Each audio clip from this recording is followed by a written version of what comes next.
Hai Big Boss, selamat datang di channel Wealth Manager. Pada video saya kali ini, saya akan membahas mengenai apa itu Wealth Manager. Mungkin di antara Anda sudah pernah mendengar apa itu Wealth Manager, bahkan sudah ada yang mengerti apa itu Wealth Manager. Di Indonesia ini, di negara kita, mungkin Wealth Manager masih sedikit asing bagi sebagian orang.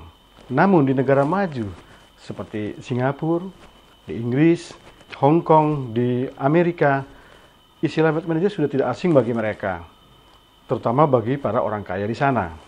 Wealth Manager adalah satu profesi yang mana bekerja untuk membantu para klien kaya untuk semakin kaya. Wealth Manager membantu para klien kaya, bahkan super kaya, bagaimana mengelola keuangan mereka.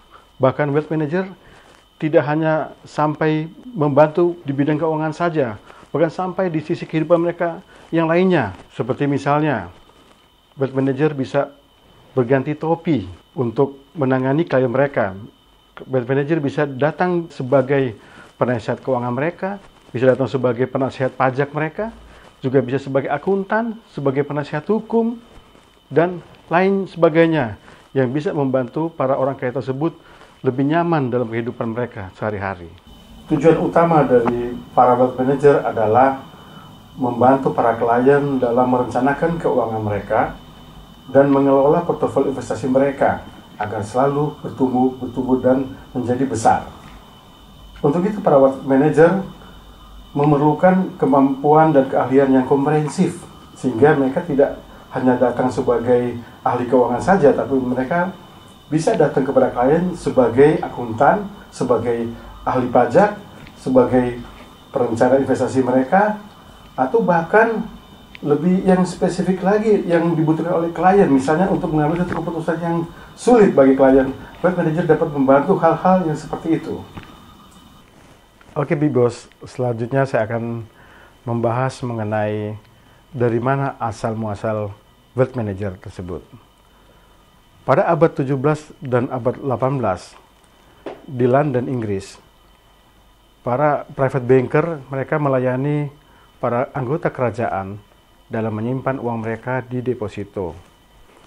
Para Wealth Manager yang bekerja di lembaga keuangan di London pada saat itu, mereka membantu para anggota kerajaan dalam menyimpan uang mereka di deposito.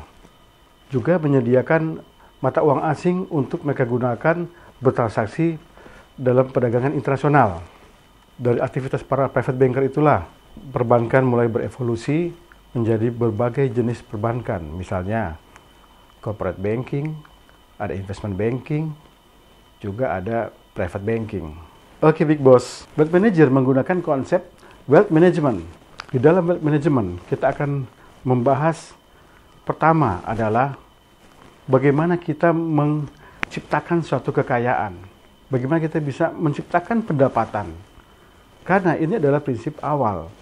Bagaimana kita bisa menjadi kaya, yaitu bagaimana kita bisa menciptakan pendapatan pada awalnya. Pendapatan bisa dari kita bekerja, bisa juga kita dari bisnis. Kita menciptakan bisnis, perusahaan, atau kita berinvestasi ke properti ataupun investasi ke paper aset dan sebagainya. Kedua adalah bagaimana kita mengelola kekayaan kita. Kalau tadi kita sudah menciptakan pendapatan kita, sekarang bagaimana kita mengelola kekayaan kita? Bagaimana kita mengelola pendapatan kita? Ketiga, bagaimana kita memproteksi kekayaan kita? Ini penting. Bagaimana kita dapat memproteksi kekayaan kita agar supaya kekayaan kita ini tidak berkurang, bahkan jangan sampai bangkrut. Kekayaan harus diproteksi. Diproteksi bisa dengan berbagai cara. Bisa dengan melalui asuransi. Namun, tidak hanya asuransi yang dapat memproteksi kekayaan kita. Juga kita bisa melalui bisnis atau melalui investasi dan sebagainya. Keempat, bagaimana kita dapat mendistribusikan kekayaan kita. Bicara mendistribusikan kekayaan, tentunya kita berbicara bagaimana kita mempersiapkan dana pensiun kita kelak. Karena pada saat kita tidak produktif nanti, kita tetap harus survive dengan gaya hidup kita pada saat kita masih produktif. Untuk itu kita harus mempersiapkan dana pensiun. Dan kedua, kita juga harus mempersiapkan siapa ahli waris kita. Kita harus bisa mentransfer kekayaan kita kepada ahli waris kita, yaitu ke anak kita misalnya. Bagaimana kita mempersiapkan anak kita agar supaya pada saat mereka dewasa nanti, mereka sanggup untuk mengelola kekayaan yang sudah kita berikan kepada mereka. Untuk itu, sejak awal mereka harus kita berikan pendidikan yang baik, pendidikan yang berkualitas, agar supaya mereka nantinya lebih siap untuk menerima transfer kekayaan dari orang tuanya. Sekarang, di mana sih kita bisa temukan para wealth manager tersebut? Kita bisa temui mereka di perusahaan-perusahaan swasta yang bergerak di bidang wealth management. Atau kita bisa temui mereka di bank-bank yang besar. Misalnya Bank BCA, Bank Mandiri, Bank BNI, atau ada bank asing, misalnya Bank OCBC, Bank UOB, ASBC, juga bahkan ada bank-bank Swiss yang membuka cabang di Indonesia, seperti misalnya Bank UBS, Bank Julius Baer, atau Bank Pictet Bank, dan masih banyak lagi yang tidak bisa kita sebutkan satu persatu. Mungkin Anda masih ingat kebangkrutan dari Mike Tyson, yang mana Mike Tyson seorang legenda tinju dunia. Pada tahun 90-an dia berhasil mengumpulkan uang sebesar 300 juta US dollar atau sekitar 4,4 triliun rupiah. Namun pada tahun 2003 Mike Tyson mengalami kebangkrutan.